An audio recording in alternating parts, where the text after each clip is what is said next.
And setting up live.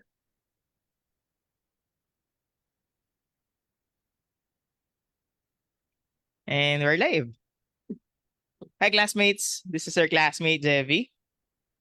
So, ibang yung session natin for today's video. Yung guest natin is none other than my girlfriend. Kasi, ano kasi sabi mo, yung lakad nyo ng Feb 1? Feb month is... National Dental Health Month. Mhm.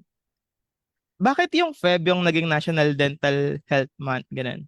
Actually, wala akong idea, pero kasi anniversary ng Colgate yun. So, ewan ko, baka isa yun. Anniversary ng Colgate. 100 Mhm. years na kasi ang Colgate daw. Oh, kaya pala naging sponsor sila. Yeah. Amazing. Thank you so much din dun sa pa-take out. Binigyan mo ako ng pa-Colgate eh. Thank you. Anyway, ginawa natin yung live na to. Siyempre, to have somehow yung platform na ma-educate din yung iba. Ano nga bang meron dun sa impact ng dentist dun sa health natin? Basically, parang ganun. Mhm. So for those people na hindi pa nakakita ng dentist ulit for quite a while, ano yung mga biggest misconception na tingin mong uh, you wish would disappear, ganun? Mm, Usually yung magvi-visit lang sila kapag may problem na. Yung kapag may pain na or kapagka, nagkakaroon na sila ng gum bleeding habang nagba-brush. Tapos yung misconception din nila yung hindi nila pinapahalagan yung baby teeth.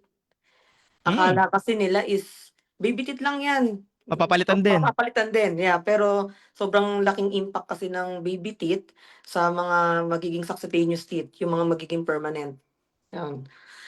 Tapos, akala nila yung mga misconception din is yung mga sugary foods lang daw ang nakakasira ng ngipin. Pero usually hindi, eh, hindi lang mga sugary foods, usually mga acidic foods, Hmm, tapos yung mga high content sugar na mga kinakain natin, yun malaking impact din yun. amazing. Uh, pero may mga healthy bang kainin naman? Like, safe sila kainin, healthy for the teeth, ganun? Usually vegetables talaga. Tapos yung mga Oh. mga tinuro sa'tin nung mga bata tayo, mga An go, apple a glow, day, ganun? grow, yung mga gano'n. Oh. If you can share yung or yung mga naalala mo pa na at least 3 daily habits for healthy teeth, ganun. Ano yung mga yon and bakit? 3 daily habits. Siyempre proper toothbrushing. Usually ano lang naman 'yan, morning pagkagising and bago matulog. Siyempre dapat hindi rin mawawala yung paggamit ng dental floss kasi hindi alam ng ibang pasyente na hindi talaga nakakatanggal ng brushing lang yung mga food impaction na natitira sa mga in between ng teeth. So importanteng-importante yung flossing para maiwasan yung mga tooth decay na usually nag-stay sila overnight. And siyempre, mouthwash, yun. Pampatay ng bacteria kasi sa mouth natin. Hmm. Naalala ko nung na-floss mo ko last time, 'di ba? Kasi parang ang alam namin, magfo-floss kami kapag may tinga, ganun. Ngayon pala kahit walang tinga, may naiiwan pa rin. So Mm, paano kadalas dapat gumamit ng dental floss? Usually every after meal nga dapat, eh. Oh, Kasi siyempre akala ko yung brushing yung kailangan every after meal.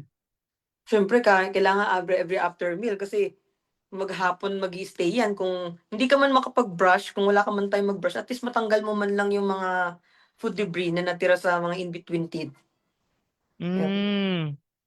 Tapos kung wala kang time mag-brush, pagka-floss mo, puwede mo siyang at least banlawan ng mouthwash, Mhm. kung yun yung pinaka-convenient gawin, kung wala kang dalang brush.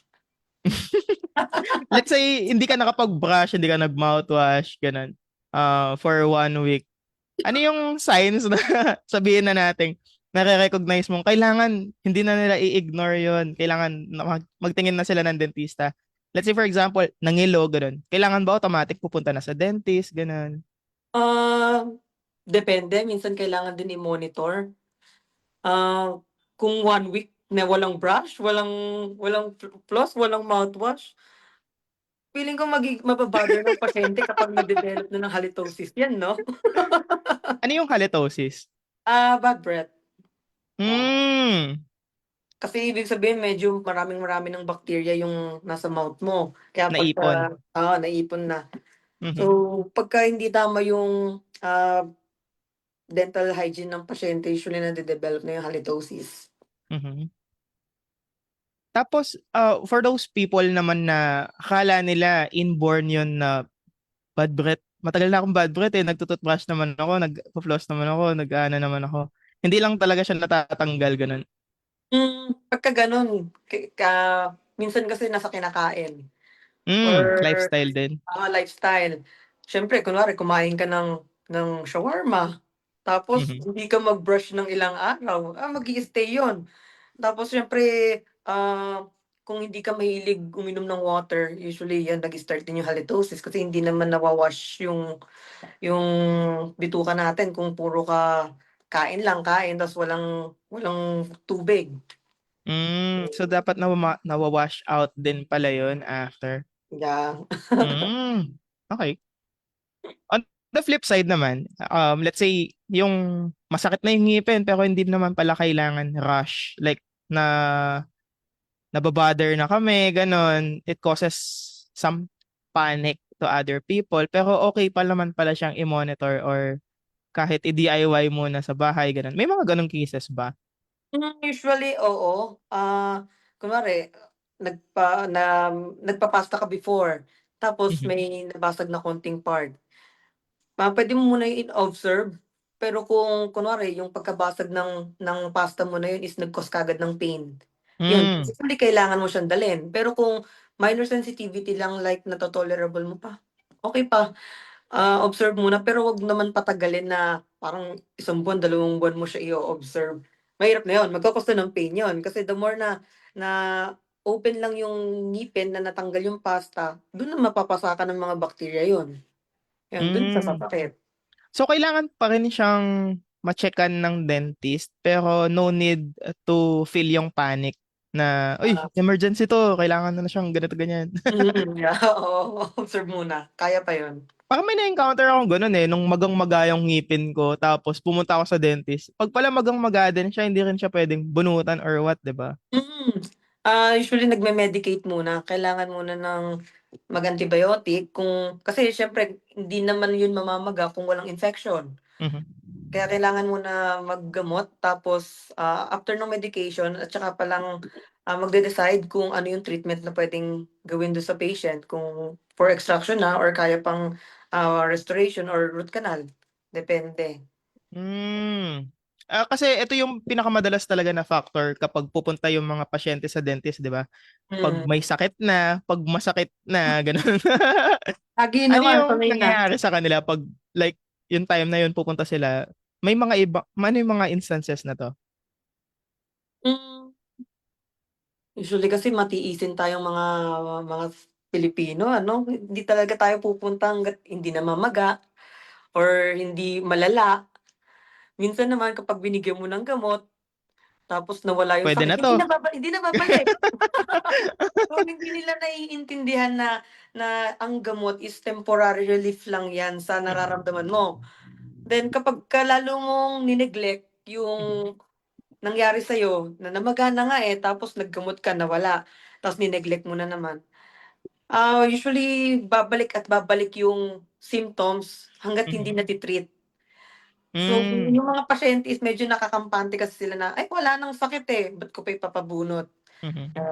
Kumbaga Kaya yung root cause, no, hindi siya na-resolve eh.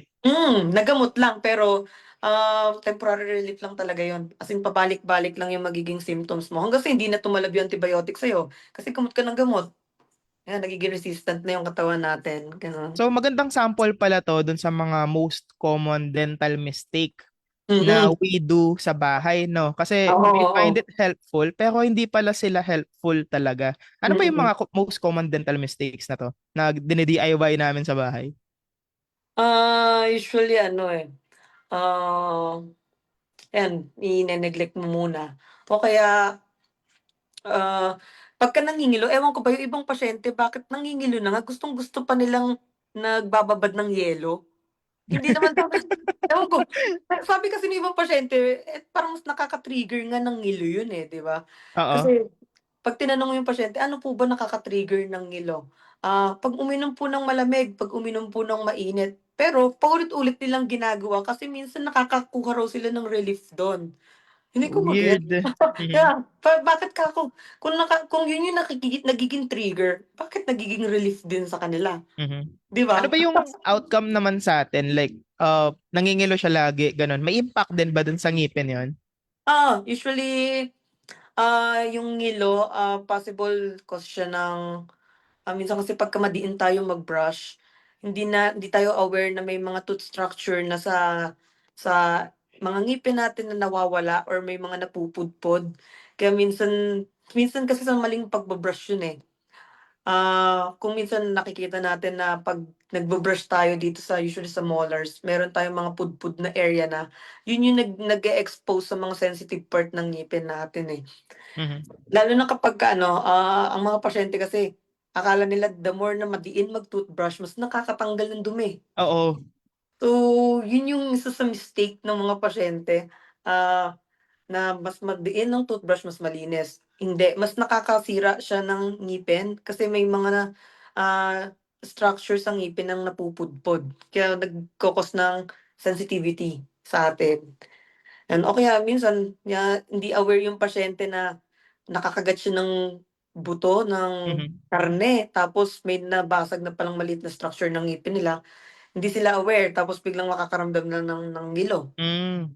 So yung iba, akala nila kaya pang kunin yun ng mga Sensodyne or mga ano, kasi panghilo daw, eh, 'di ba? Kulang lang sa brush. Oo, kulang lang sa brush pero hindi nila alam na kailangan na nilang ipaayos yun sa dentist. Mhm. Ito yung time na naalala ko yung ginawa mo last time. Sabi mo, yung ginagamit mong toothbrush, hard bristles na siya. Dapat soft bristles. Tapos, Oo, sabi mo, kung di ako nagkakamali, every 3 months yata, binabago siya. mm. At saka ano, 3 to 4 months usually pinapalitan talaga yung toothbrush.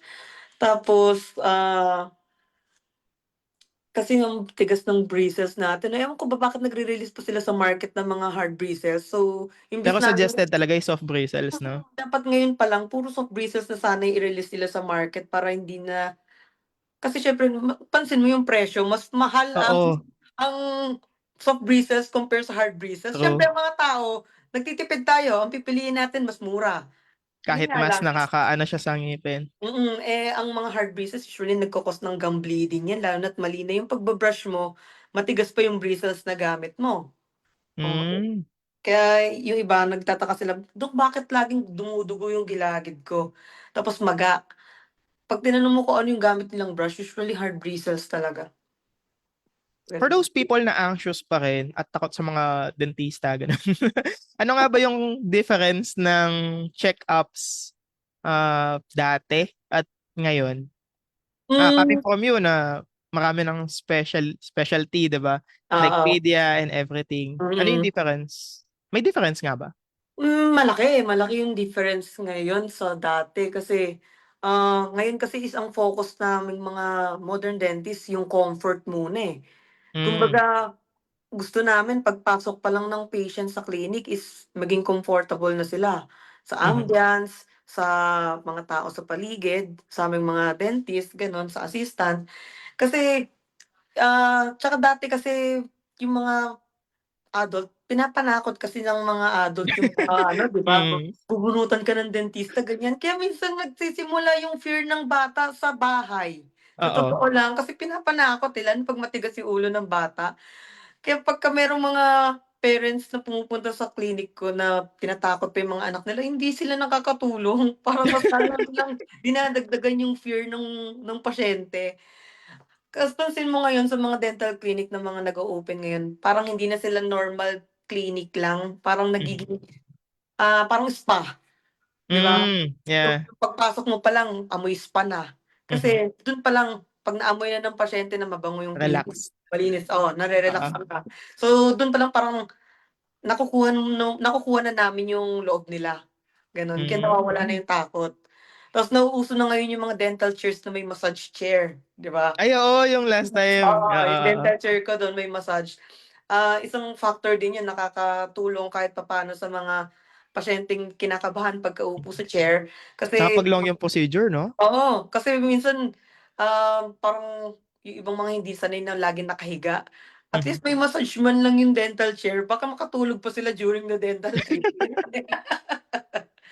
Ayun, gano'n. Parang nagiging friendly na rin yung Mhm. mga dentist ngayon sa mga patient.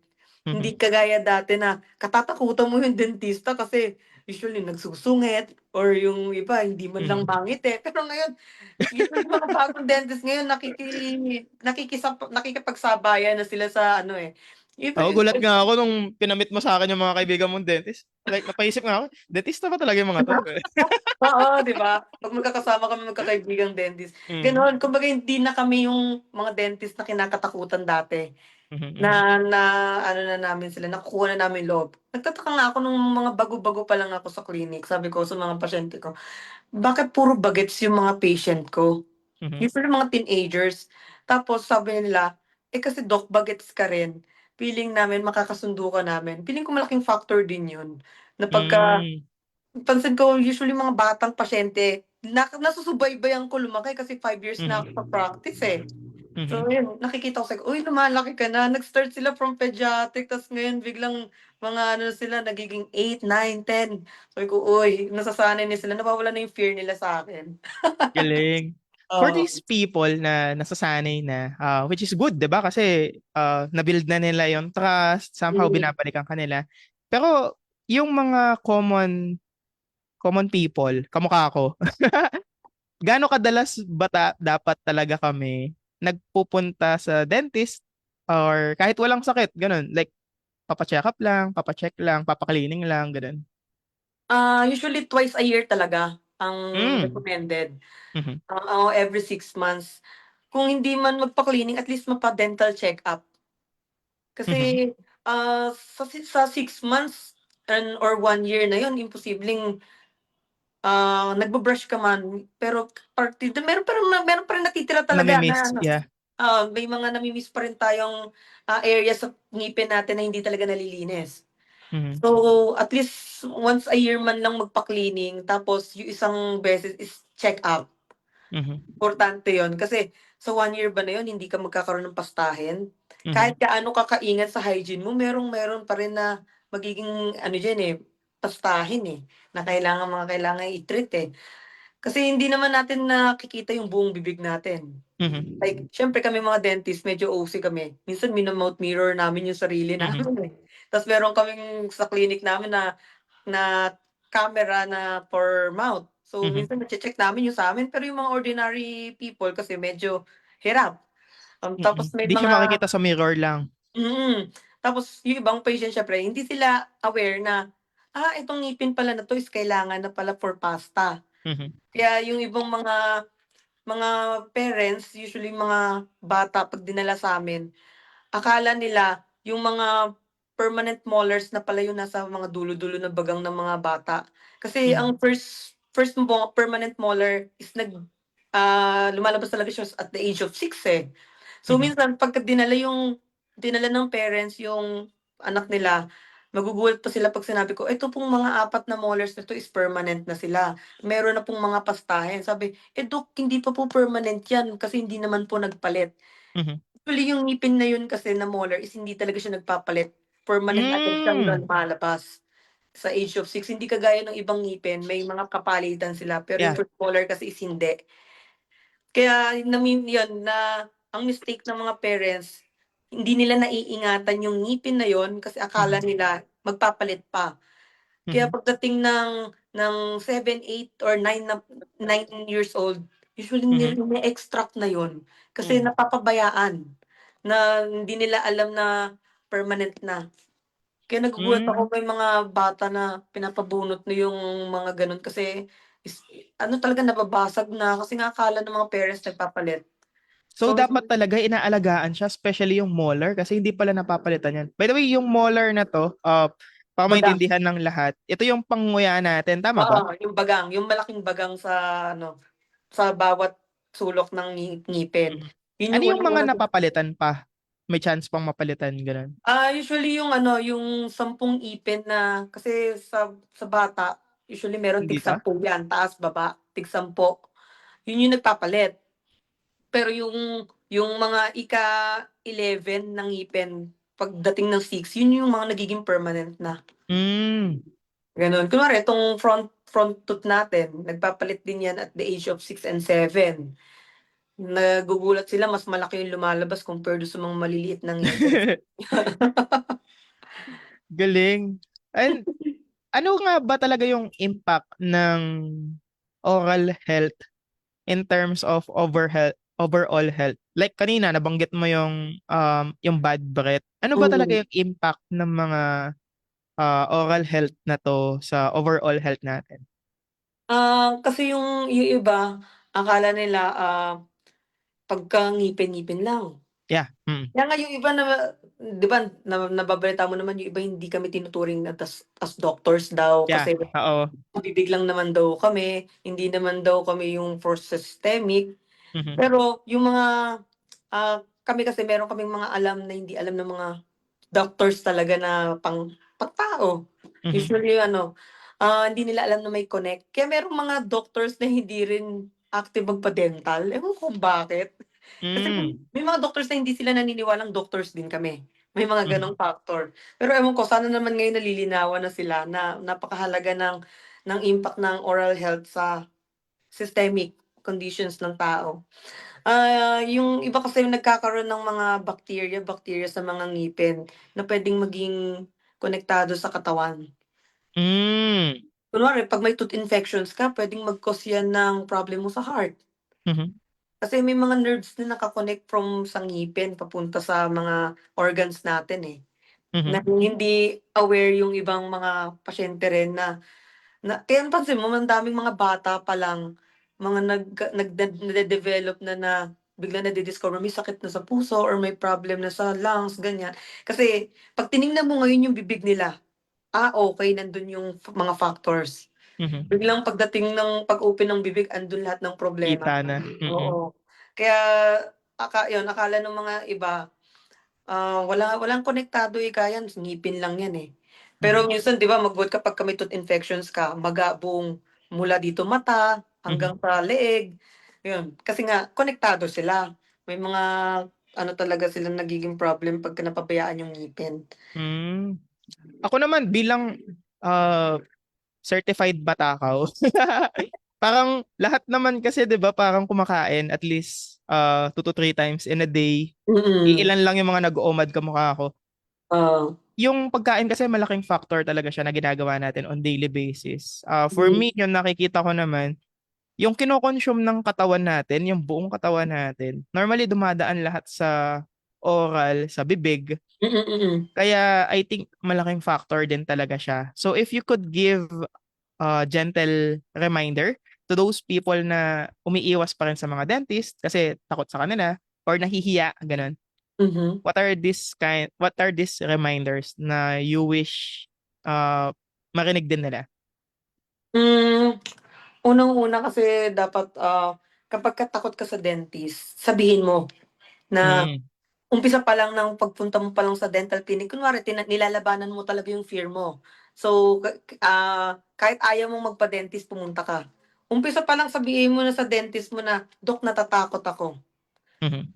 Tapos siyempre dahil aware naman yung dentist na natatakot ka, kami as dentist kailangan makuha namin yung loob mo para magtiwala ka sa'min. Kumbaga pag-uusapan ninyo yung bakit ka takot at Hmm. saan ka takot. Kumbaga maging open kayo pareho nung dentist mo para ma-resolve ninyo yung fear. Kasi Mhm. kung takot ka pero nanginginig ka lang pero ayaw mo mag-talk, mahirap yun, manghuhula Mhm. kami Mhm. kung saan ka ba takot? Mhm. Takot ka ba sa 'pag may pinasok sa bibig mo ganyan, takot ka sa Mhm. sounds? Kailangan sabihin mo na, "Dok, pagka nagdi-drill kasi ng ngipin parang mina-migraine ako, natatakot ako sa gano'ng tunog." Gano'n, puwede siyang mapag-usapan Mhm. or Mhm. kunwari yung ibang mga patient na sanay magpa-dental abroad, tapos pero Hmm. pagdating sa abroad is nagpapa-anesthesia sila kasi kunwari, "Dok, cleaning lang nangingilo ako kaya pagka nasa abroad ako nagpapa-anesthesia talaga ako." Pagdating sa akin, sasabihin ko, ganito po ma'am, o ganito po sir. Sige po, wag muna tayong mag-anesthesia ngayon. Tapos pakiramdaman niyo po kung habang kini-cleaning ko kayo, kakailanganin natin mag-anesthesia. Kasi magkakaiba ng gaang ng kamay ang mga dentist eh. Yeah, 'Di pansin ko ba? nga. Oo, kasi kung kunwari kaya pala siya nangingilo kasi sa sobrang diin magkilkil ng dentista at mabigat na yung kamay, talagang magiging sensitive nga siya. Hmm, Kaya minsan nagugulat na lang yung mga balikbayan na napupunta sa klinik ko. Oo nga dok, puwede palang hindi mag-anesthesia 'pag magaang ang procedure. mhm, Ayun, mhm, nagugulat sila kasi akala nila na kada magpapa-cleaning sila or magpapapasta sila kailangan ng anesthesia, pero usually hmm, hindi. So, depende kasi talaga yon. So, yun, importante pag-usapan ninyo ng dentist na pipiliin mo yung fear, kung saan ka natatakot. Tapos, kailangan makahanap ka ng dentist talaga na magiging comfortable ka. Kasi tandaan mo kung sinong dentist yung pipiliin mo from the first place, kung komportable ka na sa kanya hanggang pagtanda mo dun ka eh. mhm, Baka mhm, hanggang mag-retire yung dentist, dun ka. Pati hanggang magkapamilya ka, magkaroon ka ng sariling anak, dun ka, 'di ba? So, importante yung comfort, tapos yung, ikaw yung magpapalaya sa sarili mong ano, eh, pagkatao. Kumbaga, lalabas ka dapat sa comfort zone mo or mhm, sa pagiging takot mo, kailangan labanan kasi ng pasyente yon. Kasi 'pag hindi, paano na lang yung oral health nila? 'Di ba, mapapabayaan nila yon. So, importante yeah, pag-usapan and mhm. makahanap ng comfortable na dentist, 'yun. Amazing. Kasi if napabayaan, syempre lalala yun. Mm. Eh, at the end of the day, no choice. Pupunta ka pa din naman kasi. Kasi mahirap naman 'yan, may mga pasyente akong na-encounter before na as in oral rehabilitations na talaga yung kailangang gawin kasi nga yung takot is hindi nila malagpasan. Hmm. Pero nung isinama sila sa'kin ng kunwari ng asawa niya or ng Mhm, anak niya, pagdating sa'kin sabi ko kailangan labanan yung fear.